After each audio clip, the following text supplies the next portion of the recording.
말씀은 에베소서 2장 8절이 되겠습니다. 에베소서 2장 8절 제가 읽겠습니다. 너희가 그 은혜를 인하여 믿음으로 말미암아 구원을 얻었나니 이것이 너희에게서 난 것이 아니요 하나님의 선물이라. 아멘. 바울의 에베소서 2장 말씀을 통해서 그 바울 사도가 그 오직 믿음에 의해서 믿음으로 말미암아 은혜로 우리가 구원을 얻었다 하는 것이 바울이 도처에서 특히 로마서에서도 그렇게 로마서 1장 16절, 17절에서 그렇게 설파하고 있습니다. 이번 달은 10월 31일에 되면은 종교개혁이 된 지가 105주년 되는 날입니다. 10월 종교개혁 달을 맞이해서 루터를 비롯한 이러한 성각자들이 종교개혁을 목숨을 걸고 했던 것인데, 그로 인해서 종교개혁을 통해서 우리는 개신교가, 프로테스탄트 교회가 더 거기서 출발을 했습니다. 이 종교개혁을 한 이 루터는 부유한 상인의 아들입니다. 아버지의 뜻대로 법과대학에 진학을 했습니다마는 학교 갔다가 돌아오는 길에 친구랑 같이 오다가 벼락이 떨어져서 친구가 죽고 루터는 살아남게 됐습니다. 그 이후 사는 문제에 대해서 더욱더 깊이 고민하게 되었고, 바로 법과대학을 그만두고 신학을 공부하게 되고 수도원으로 가게 됐습니다. 이때부터 굉장히 문제를, 종교에 대한 문제에 대해서 깊이 성찰을 하다가 로마 가톨릭 교황청이 하는 일이 상당히 못마땅한 그런 부분이 있었습니다. 면죄부를 하든지 이런 것을 통해서 독일 교회가 여러 가지로 불리하게 되는 그런 것을 보고서 루터는 종교개혁을 95개 조항을 비텐베르크 교회에다가 내걸고 그렇게 종교개혁의 기치를 내걸었습니다. 종교개혁을 한 사람은 100년 전에 후스도 있고 이런 성각자들이 많았습니다마는 루터가 성공할 수 있었던 것은 독일의 제후들 가운데 이 종교개혁의 뜻을 같이 하는 제후들이 밀어줬기 때문에 성공할 수 있었습니다. 내가 무르익었다 이렇게 말씀드릴 수 있겠습니다. 이 종교개혁의 5대 원리라고 할 수 있는 것을 우선 말씀을 드려보면, 이 가톨릭 교회가 여러 가지로 못마땅한 부분이 많이 있었던 겁니다. 성경을 성경대로 하지 않는 그런 부분이라든지, 그렇게 해서 오직 성경을 외쳤습니다. 그 다음에 로마 가톨릭이 공로주의에 의해서 구원을 받게 된다고 하는 그런 교리를 못마땅하게 생각했습니다. 사도 바울의 가르침을 정확하게 보면은 오늘 읽은 에베소서 2장 8절에서도 오직 믿음으로 은혜로 구원을 받게 된다 하는 것을 바울이 외쳤는데, 그것을 루터는 액면 그대로 받아들여서 오직 은혜다. 그 다음에 세 번째는 오직 믿음이다. 그 다음에는 이 가톨릭 사제만이 모든 것을 예배를 주재할 수 있다고 그 가톨릭에서는 그렇게 교리로 그렇게 이어져 왔는데, 그것이 아니다. 만인 제사장 원리로 인해서 베드로전서 2장 9절에서 우리는 왕같은 제사장이요 거룩한 나라요 그 나라의 백성이다. 이런 구절에서 본 바처럼 만인 제사장을 다시 강조했습니다.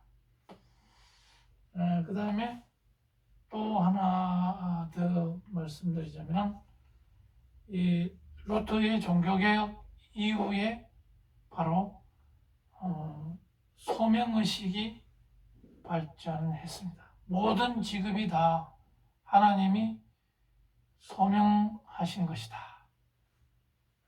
이 가톨릭 사제들만 소명돼 가지고 그 사람들이 그 교회 예배를 주관하고 하는 것이 아니라, 그 가톨릭 사제뿐 아니라 성직자뿐 아니라 모든 직업을 다 하나님께서 축복하시고 소명하신 그러한 그런 부분이 있기 때문에 나중에 프로테스탄트 윤리와 자본주의 정신을 그 속에서 그러한 그 소명 원리, 기독교의 이러한 소명의 정신, 직업의 소명 정신, 이것을 받아들였다 하는 것입니다. 그래서 오늘날 개신교가 더욱더 발전하고 또 물질적으로도 풍성한 그러한 세속적인 생활에서도 풍성한 그러한 삶이 이어졌다, 이렇게 볼 수가 있겠습니다.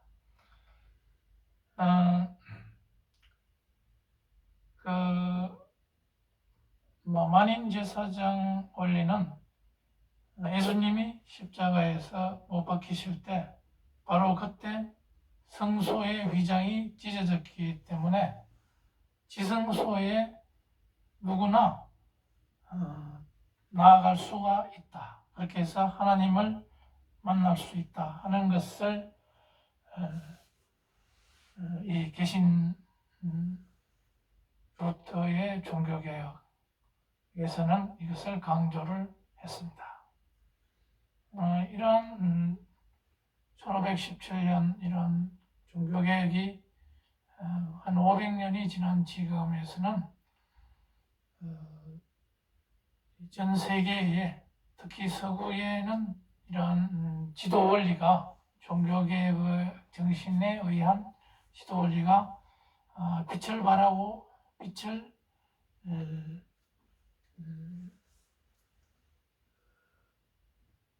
빛을 더 이상 비추지 못하고 바래지고 있습니다. 무슨 얘기냐면 유럽에서 기독교가 자꾸만 인구가 사라지게 된다 하는 것입니다. 거기에는 이제 이슬람권이 더욱더 팽창하고 기독교는 점차 줄어드는 이러한 불행한 시대에 접어들었습니다. 그것은 더 이상 기독교가 지구상 인구에게 더 이상 지구촌의 지도 원리가 되지 못한다는 그러한 메시지가 될 수도 있겠습니다만, 그런데 유독 우리 미국과 우리 한국에서는 그리고 아프리카에서는 더욱더 이러한 기독교가 더욱더 팽창세를 보이고 있다. 우리나라도 얼마 안 가면은 서유럽의 전철을 밟을 것이다 이렇게 말하는 사람 많습니다. 그러면 이러한 한국 지구촌의 이러한 종교 개혁을 통해서 지도 원리가 된 이런 개신교의 이런 사상이 그러면 앞으로 어떻게 될 것인가? 개신교는 더 이상 지도 원리가 될 수 없는 것 아니냐? 그러면은 동방 정교가 아직은 영성이 남아있기 때문에 앞으로 나갈 방향이 동방 정교가 되지 않을까, 이런 생각도 조심스럽게 해봅니다. 동방 정교는 뭡니까? 초기 12사도들이 그 동방 정교에 많이 들어가서 그 사람들이 교리를 발전시켰고, 이러한 구원론에 있어서도 개신교와 약간 다른 이런 전통을 가지고 있습니다. 어쨌거나 뭔가 새로운 이러한 지도 원리가 나와야 되겠다 하는 생각을 해보면서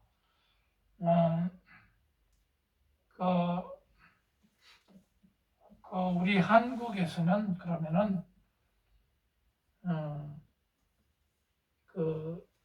교회 선교 130년을 지나온 이 우리 한국은 어떻습니까? 교회가 우리 가톨릭이 아닌 우리 개신교에서는 130년 전에 선교사들이 들어와서 학교와 병원과 교회를 지어서 교회 신앙생활뿐만 아니라 학교를 통해서 또 병원을 통해서 선교를 가열차게 진행해 왔었습니다. 이 천주교도 마찬가지입니다. 천주교도 그러한 학교와 병원을 많이 세웠습니다만은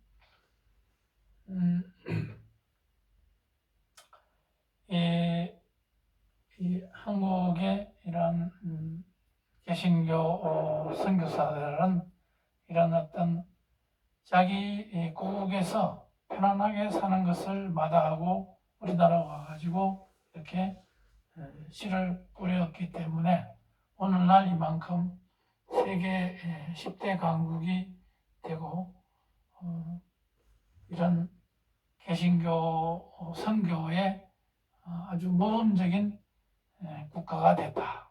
이것을 우리는 이런 빚을 지고 있는 이런 상황입니다. 미국과 영국 이런 개신교 선교사들의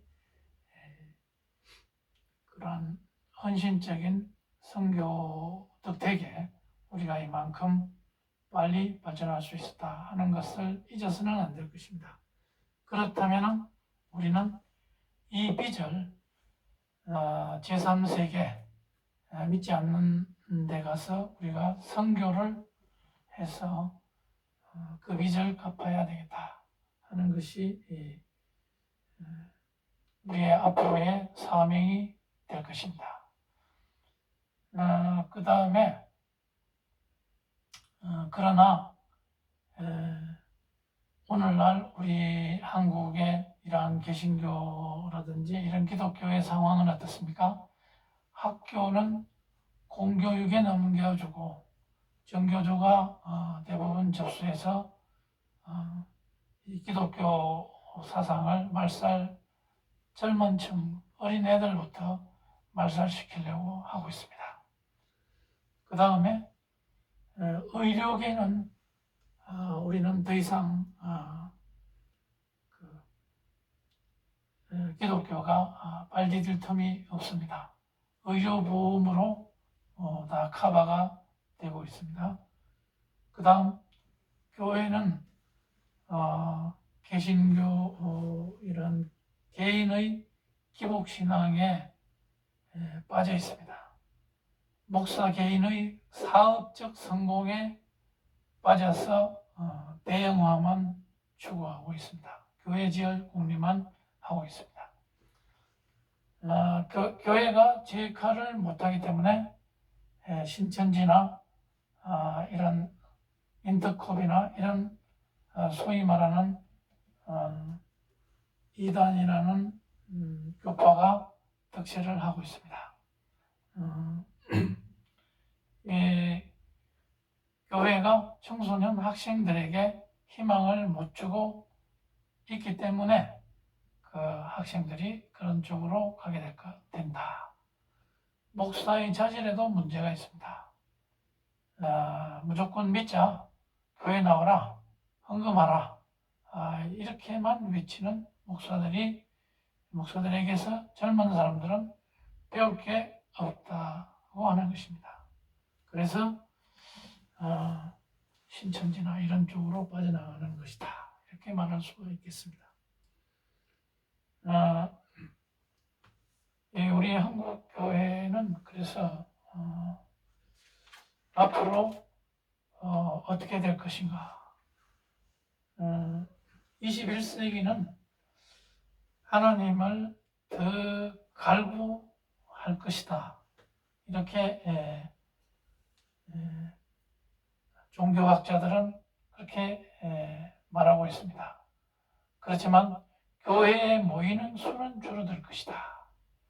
포스트 모던의 문화를 반영해서 어느 한 사람의 독단적인 어떤 지도 원리에 거기에 매이지 않으려고 하는 이러한 사람들이 늘어났기 때문에 거기에다가 코로나 팬데믹 이후에 모임이 대폭 줄어들었고 이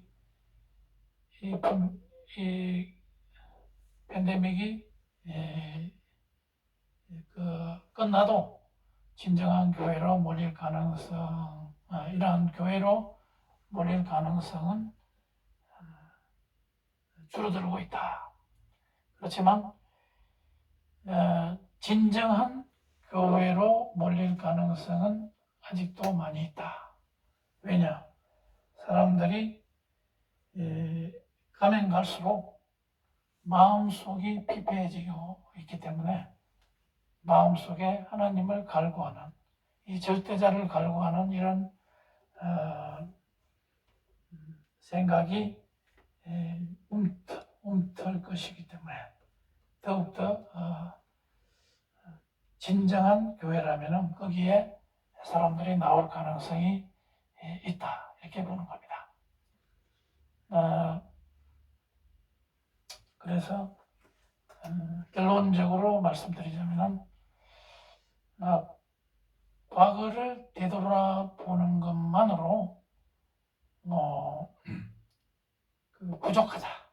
우리가 선교 130주년을 되돌아보고 선교지를 탐방하는 그런 것만으로는 부족하다.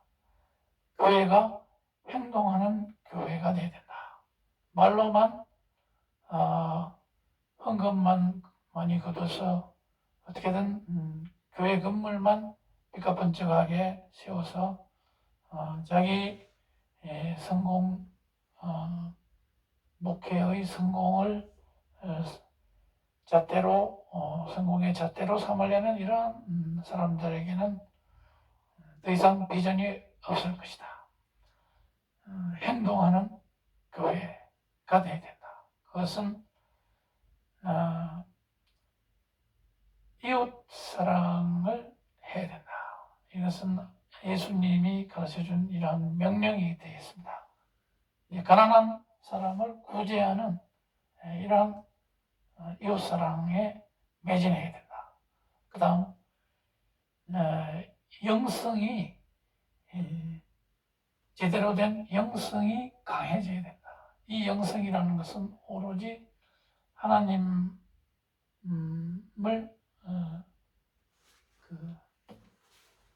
하나님 주권을 믿고 그러면서도 우리가 사회에 나가서 각계각층에 자기의 직장에서 충실하게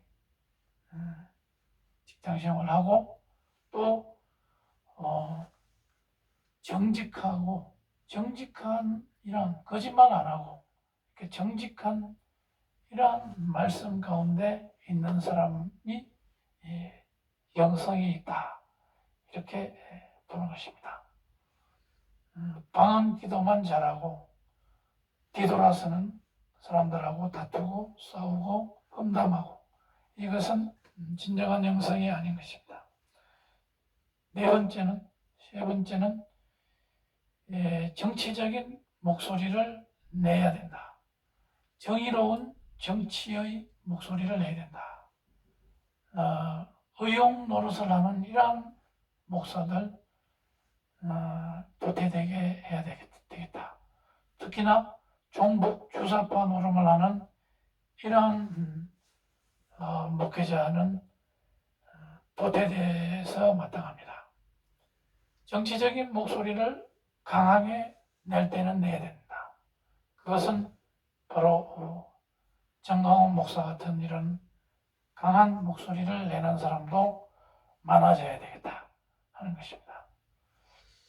그렇다고 해서 오로지 복음주의에 빠져 있는 것이 또 그러한 교파도 필요하다고 봅니다. 그 다음에 네 번째로는 봉사의 정신입니다. 우리가 교회 안에서만 봉사하는 것이 아니라 사회와 직장에서 자기 일을 철저하게 잘 하는 것이 바로 봉사다. 이렇게 말씀드리고 싶습니다. 학자면은 그 학문 영역에서 열심히 해서 그 노벨상을 받는 정도까지 아주 훌륭한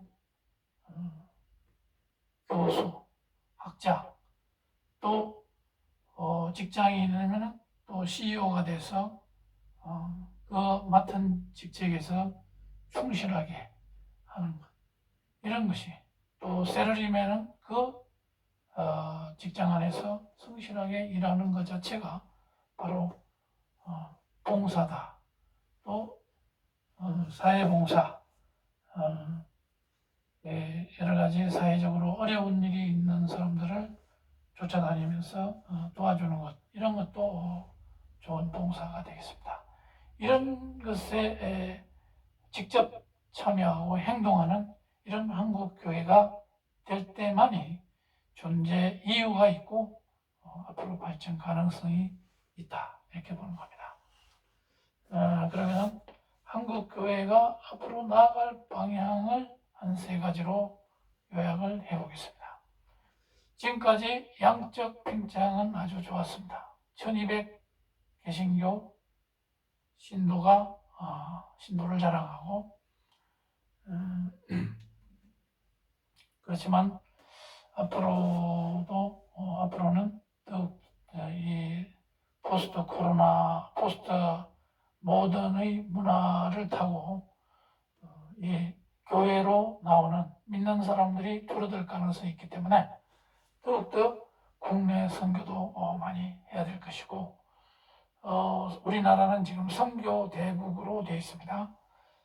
선교사 2만 5천 명을 파송하고 있고, 미국은 7만 명이 되어 있습니다. 2위의 선교 대국이 되어 있습니다. 그렇지만 우리는 대형 교회 위주의 공룡이 지배하는 이러한 문어발 기업체처럼 존재하는 이러한 교회 형태를 지향해야 됩니다. 그렇게 해야 소형 교회, 개척교회를 잠식하는 이러한 대형 교회의 문어발 교회는 없어져야 합니다.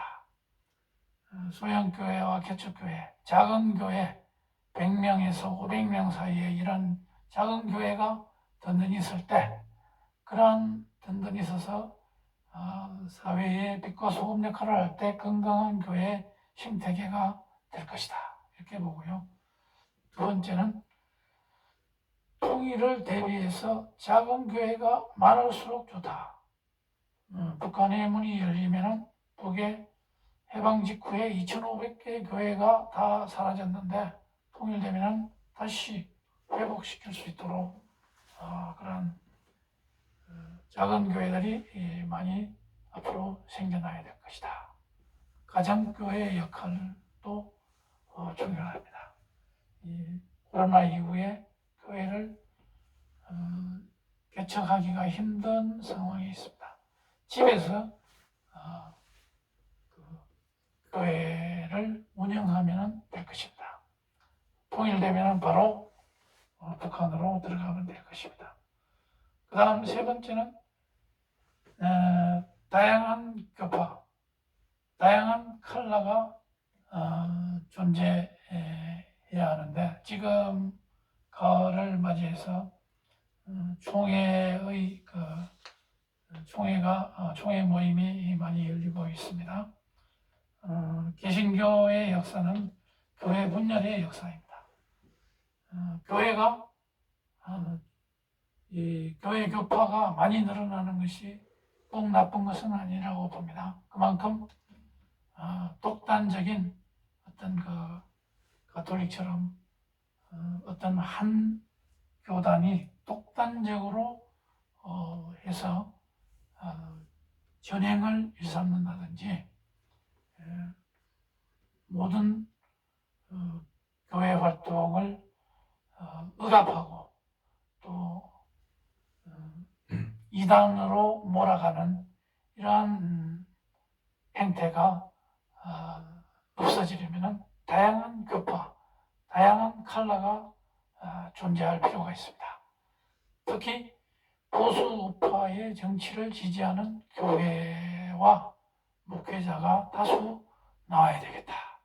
사회가 발전하고 자본주의 시장경제 체제가 안정이 되려면, 그리고 또 이 개신교의 이러한 전통으로 하나님 중심으로 나가려면 이러한 보수파 정치를 지지하는 이러한 목회자들이 많이 나와야 되겠습니다. 기독교 신자들, 특히 개신교 신자들 가운데 훌륭한 사회 지도자가 많이 나올 수 있도록